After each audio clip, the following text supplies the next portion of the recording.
I'm looking forward to having this conversation today. We're going to be talking with Michael Osacky, who is the lead appraiser for PSA. PSA is a company that, does appraising for sports memorabilia, sports cards. If you're into the sports card world, you may have heard of them. Michael, I'm really excited to have this conversation with you. Same here. It should be fun. Amazing. So let's get right into it. I was hoping you could share a little bit about your journey, into the world of sports memorabilia and really what sparked your interest into this world. I got started last century when I was just a kid, when my grandfather got me a shoebox of old baseball cards for my birthday. And it got me on the hunt of not only trying to find more of them, but really understand if I have two of the same baseball cards, why is one worth $10 and one's worth $1,000?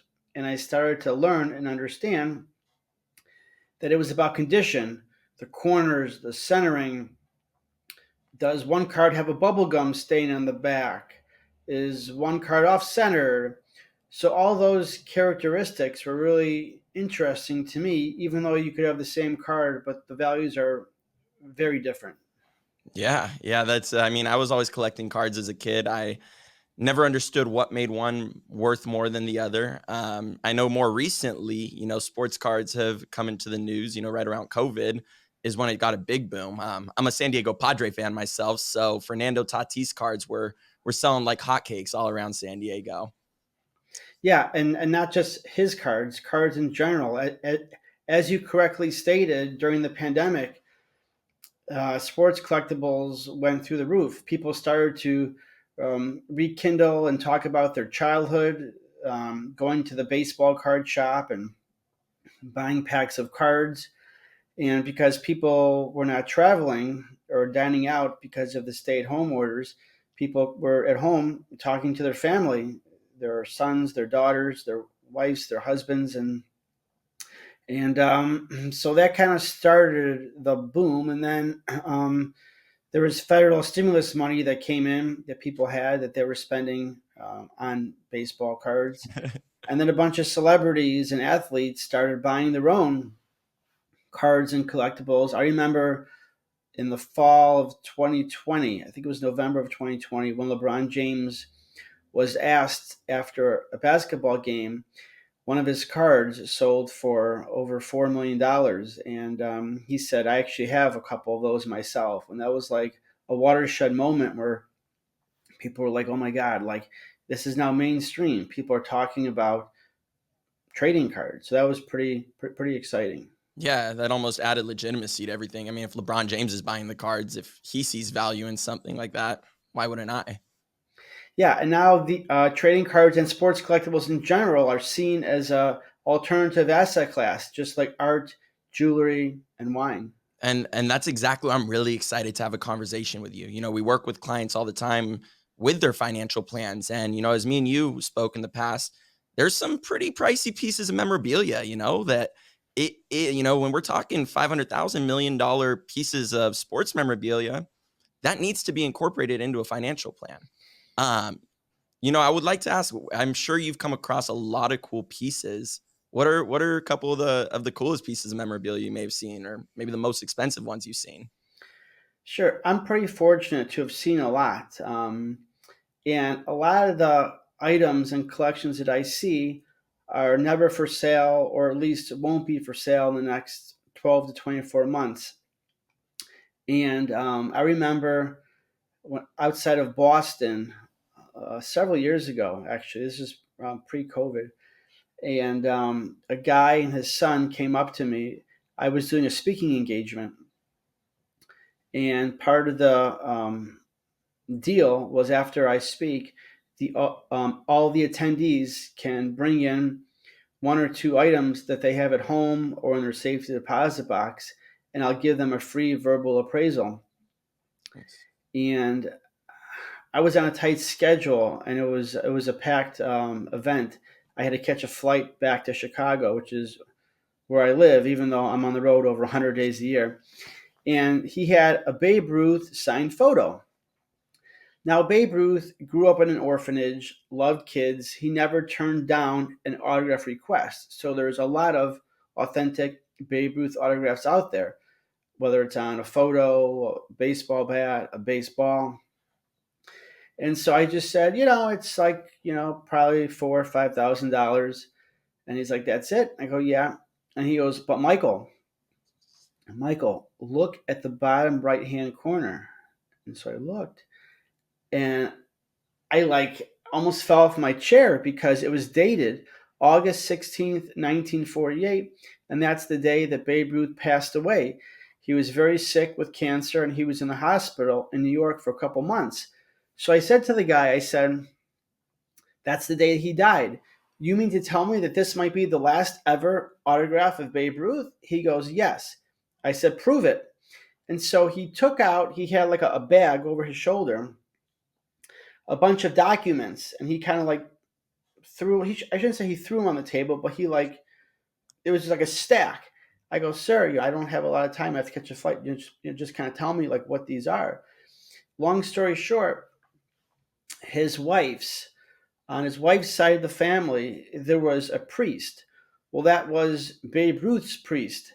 And so we think what happened was Babe knew he was about to pass away on that day, August 16th, and called in his priest as like the last, this is it. This is it. I'm gonna pass today. And so he signed that photo. And that was pretty incredible, not just from a valuation standpoint, Jimmy, but also like historically and the story. Like for me, I'm really interested in the stories behind pieces, and that was really incredible. Yeah, I mean that is awesome. The last ever Babe Ruth autograph, like that's amazing. And to go back to what you're saying right there about the story behind it all, like, do you feel that's a major part of your investigation? Finding the legitimacy of things. I guess like this could be a good segue into you telling us about your process when it comes to figuring out if something's real or fake, or what makes something worth more than the other. Yeah, stories are very important, and it could add value to the item. And provenance, which is the historical background for an item, is important. Not every item has it. But the problem is, a lot of people fake or make up stories to enhance or increase the value of an item. And so, yeah, I have to be a detective. And is somebody bluffing me? Is this story true? Is it not? Um, because a good story could really increase the value of an item. But at the end of the day, I have to look at it for what it is in front of me. And also, too often, people have these bogus stories where I remember this is not too long ago. I get an email from a person who had a Babe Ruth signed baseball, and it had been passed down for, I guess, the last few generations. And during Christmas time, the grandpa or the great grandpa would always take it out and tell the story how he was at Yankee Stadium, and after the game, he rolled the ball under the backstop, and Babe Ruth signed it and rolled it back under. I took one look at the ball. I'm like, I don't know who signed this, but it was not Babe Ruth. And so this is like the whole family, for decades has been told this story, and it's just not real. And so they were kind of crushed. I don't know why, grandpa or great grandpa told them that story, but yeah, it's not good. Wow. Wow. Now, I guess that's how a generation, like a story within something be passed down, can lead to something being fake, I guess you could say. But, in this world, there's a lot of people buying a lot of memorabilia online and coming across a lot of, different stuff from different people. How can an investor or a collector, I guess you should say, prevent themselves from falling victim to fraud or falling victim to some of this stuff?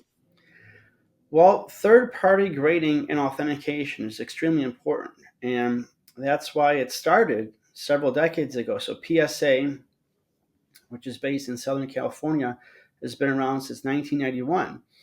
And the reason why they started is because everybody thinks what they have is real, and also they think it's worth $1 million. And so, from a third party, they will look at something and says, "Is this autograph real or not real, or what's the grade of this card?" And I'm the head appraiser at PSA. They're the world's largest third-party grader of sports collectibles, and to get something graded or authenticated by them means a lot. and it always sells for more than the competition. Yes, there obviously is a fee because it's a for-profit business, PSA, but it's well worth it because it could turn, again, I hate to keep saying about Babe Ruth, but a Babe Ruth baseball that hasn't been authenticated is maybe a couple $100, but if it's been authenticated, we're talking thousands upon thousands of dollars. So it's really important. Yeah, yeah. I guess, yeah, this is a good segue into telling me a little bit more about the type of people you work with through PSA and, what's the major reason somebody would hire you? Like, at what point does it make sense to bring you in? Yeah, so I work a lot with wealth advisors, tax professionals, estate planners, lawyers, museums, and I guess to answer your question is people would call me in usually for one of four reasons: insurance, donation. So if they want a tax write off or tax credit, the IRS requires someone like myself with my credentials. I'm USPAP compliant. And so I'll fill out the form 82, 83 so they can get their um, tax credit. The third reason why somebody would call me is for estate planning, either before they passed away or sometimes after. And then I guess the fourth would be divorce. And that's an important one too because a lot of the values have gone way up with sports collectibles. So what I'm seeing is someone's house could be $400,000, but their sports collection is worth 2.5 million, and so it's really a huge deal. And then also going back to my first point, insurance. Insurance companies are now getting smarter. They used to just say, just tell me what you have, send me like an Excel doc, and we'll just tell you what the premium is. Not so much anymore because every week there's world record prices that sell at auction. And so the insurance carriers know this and they really need everything to be properly appraised in order for them to be comfortable insuring it. Makes perfect sense. Now, I want to ask you a little bit more of a specific question. We work closely with athletes here at Gerber Kawasaki, and one thing I noticed, or one thing you see a lot in the league right now, is players do jersey swaps, and there could be some players with 40, 50, hundreds of jerseys signed by some pretty big name players. Would you consider that a good time for someone to get their collection, authenticated? Is that, where would you speak on regards to that? And let's say other game worn gear, like game worn cleats or maybe a Super Bowl ring or, the memorabilia that could be collected from a veteran NFL player or MLB player, any released athlete. Yeah, the game used market, in my opinion, is widely undervalued. It's starting to get its proper recognition, and that's a good thing. Game used jerseys, bats are extremely valuable depending upon the player and what decade. Back in the 1950s and 60s, each player was only given, a baseball player was given four jerseys for the entire year: two home jerseys and two road jerseys. And that was it. It didn't matter if the player got a hole in it. The guy in the training room would fix the hole, sew up the hole, and give it back to the athlete. And then at the end of the baseball season, the Major League Ball Club would box up all the jerseys and rip off the name and the number off the back and ship them to their double A and third A and triple A affiliates for use in the following season. So here we are today.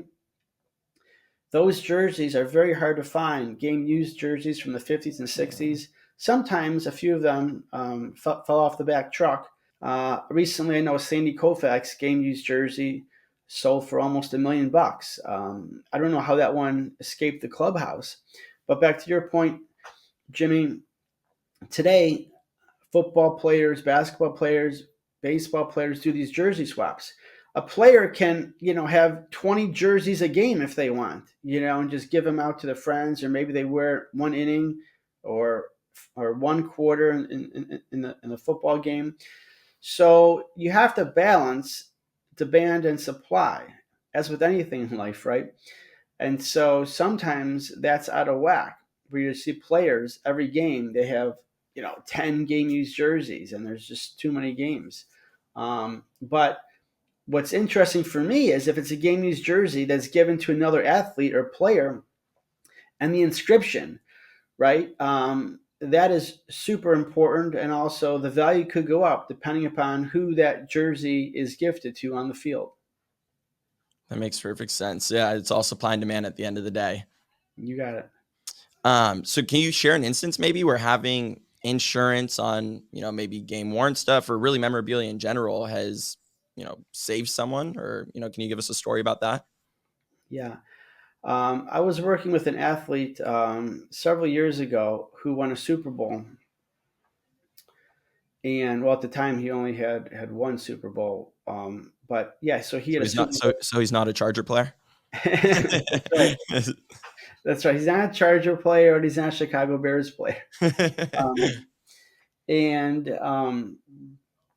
a lot of these fencing rings and these burglars have gotten very sophisticated, where they'll actually break into someone's house based on their schedule. So they know, okay, this player, it's a Sunday night game, is going to be in, Boston, and they'll break into his house because they know he's not there, even though this person has a security, camera and maybe security guards. And so this person's house was broken into while he was playing a game, and his Super Bowl ring was stolen.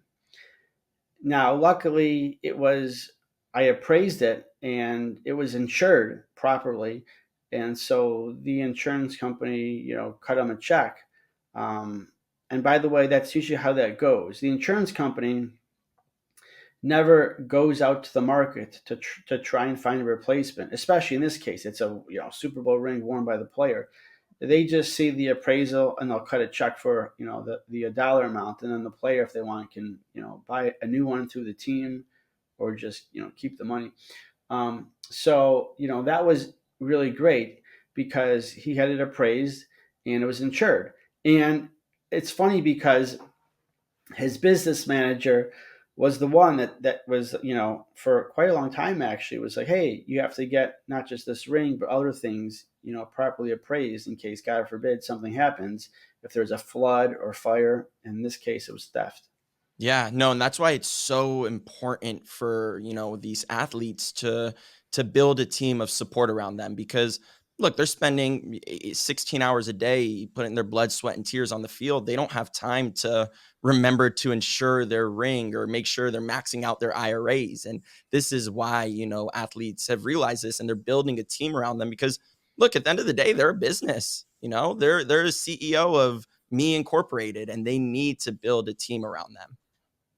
That's right. And that's really important, to trust the people around you for them to take care of you when you're um, doing your job, playing baseball, playing basketball, playing football, or whatever it is.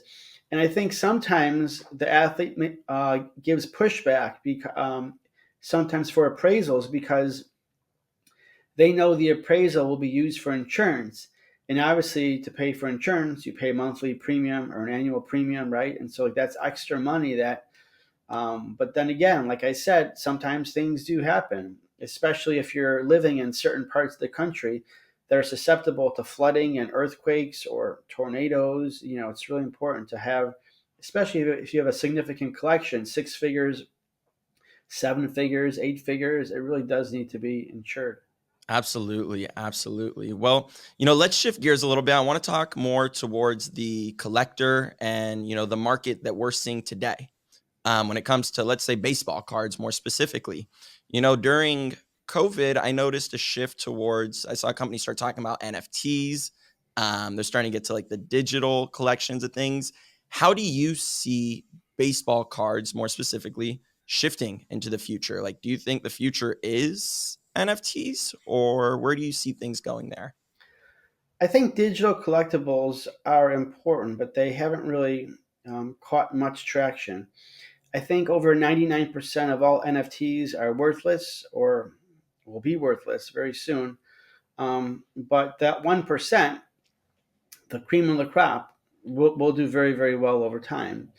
I know Fanatics, which is kind of a new entrant into the field, they bought Topps baseball card company a couple years ago, and they had a separate division, I believe, of digital collectibles, and I think they sold it. Don't quote me on that. But so in sports collectibles, obviously the bulk of the revenue is physical, but digital is important because the younger generation seems to be interested um, in digital collectibles as opposed to physical collectibles.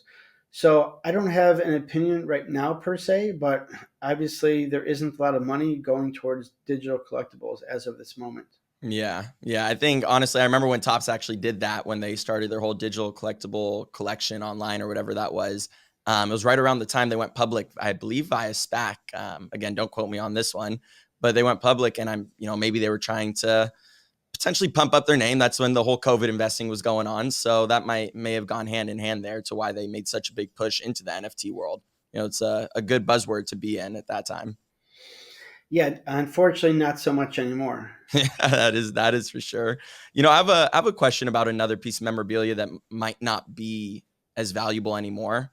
I know last week you interviewed, or maybe a couple weeks ago, you interviewed with the Los Angeles Times about Shohei Otani's cards after this whole scandal's come out.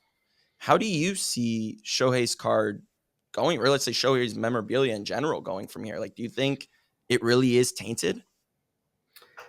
I think Shohei is untouchable and invincible. I don't know what the investigation is going to find or not find, but I do know that Major League Baseball needs him, wants him, and I find it hard to believe that he'll be sidelined.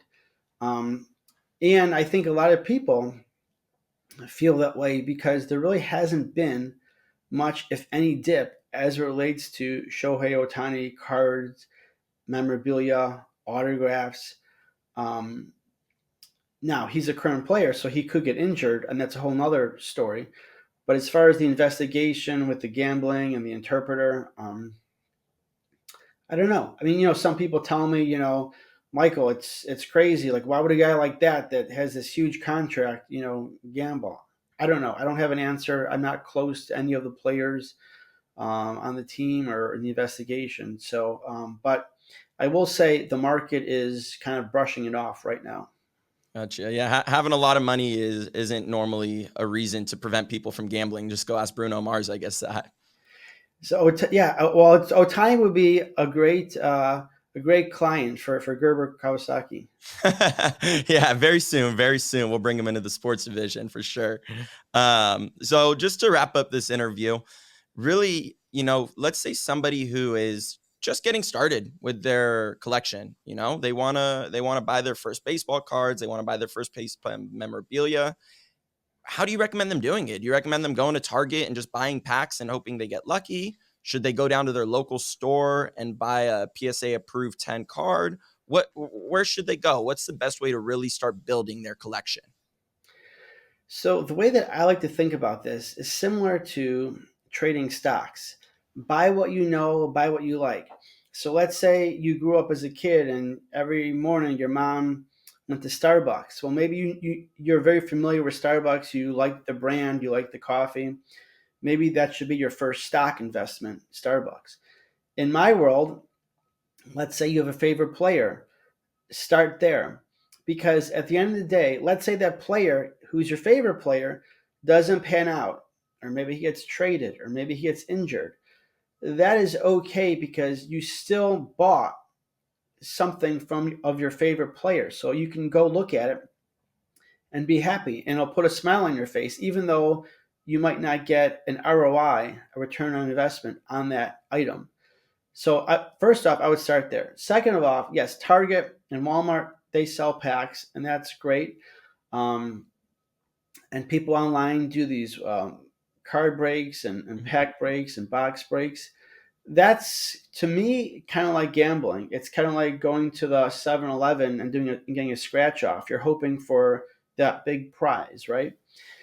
I think it's better off again if you have a favorite player, just go on eBay and buy that card or that autograph of your favorite player. I think you'll be happier as opposed to, and probably it'll cost less than just trying to buy 15 packs and trying to find that chase card. But again, that's just my opinion. Yeah, no, that's a great answer. And I kind of want to dig a little deeper. So let's say they do go to the local card store, and I'm a big Philip Rivers guy myself. So I go to buy my Philip Rivers card. Am I looking to get one that is PSA approved already, or is it better value to maybe get one that's unapproved and or not certified and then send it in? What would you say there? And then should I go for rookie cards where, let's I want to dig a little bit deeper on this one. Sure. When you buy packs at Target or Walmart or whoever, the cards inside are raw, which means they have not yet been graded by PSA or another third party company. Now, you could certainly send them out for grading, especially if you think it has a great chance of being, let's say, a 10. That's what you want. So cards are graded on a scale of 1 to 10, 10 being the highest grade possible. And yes, rookie cards, generally speaking, command the most money. That's how it's been over time. But now, in the modern era, we have cards that have autographs on them or a piece of their game used uniform from the rookie season, and those happen to be chase cards. And then you have different parallels where you'll see a card that's one of one or one of 10 or one of 149, and they have different colors. Maybe it's purple or red or orange. Um, so those parallels are definitely chase cards. But my recommendation is rookie cards are always great. Um, just because you get a card though doesn't need to be graded by PSA. Don't forget, especially with modern cards where there's millions and millions of them printed, you have a lot of supply out there. And so you may send it in for grading and maybe it does come back a PSA 10, which is very exciting because that's the highest grade I said. It doesn't mean that it's going to be worth a small fortune because maybe there's 40,000 other PSA 10s of that same card. That's a lot of supply to have in the market. Like Luka Doncic is a 2018 um, Panini Prism. I think there's 40,000 PSA 10s out there. During the pandemic, there was, I don't know, that card went for a couple $1,000 and now it's just a few $100. Gotcha, gotcha. Um, so with somebody like doing their research, would you say eBay is the best place to look? Like just go on eBay and see what they're going for there? Or is there a website that you would tell people to look at? Yeah, so eBay's great, but it's really crucial to click on sold listings on eBay. There's a tab on the left side column. There's all these filters. Click on sold listings because what happens is, and me being an appraiser, I get calls and emails every day where I just roll my eyes because someone will find something at home and they'll immediately type it into eBay and they'll see some crazy astronomical price that people are asking for it. But that card hasn't sold, it's just asked. It's kind of like, let's say I try and sell my house. I can ask $65 million. Maybe it's only worth 300,000. Well, for me, that's all I care about. It's 300,000. I don't care about the $65 million ask. But people on eBay, do that, and unsuspected people see that, and they call me, and they get so excited because they think they're a millionaire. So always click on sold listings. That makes perfect sense. Well, I appreciate you taking the time to talk today, Michael. I feel like we were able to help the everyday collector down to the high net worth individual who is now running to figure out how to insure their memorabilia because, as you reiterated today, it's super important. I really appreciate the conversation and thank you again for coming on. Thanks, Jimmy. I'm happy to help. Talk later. Okay, bye bye.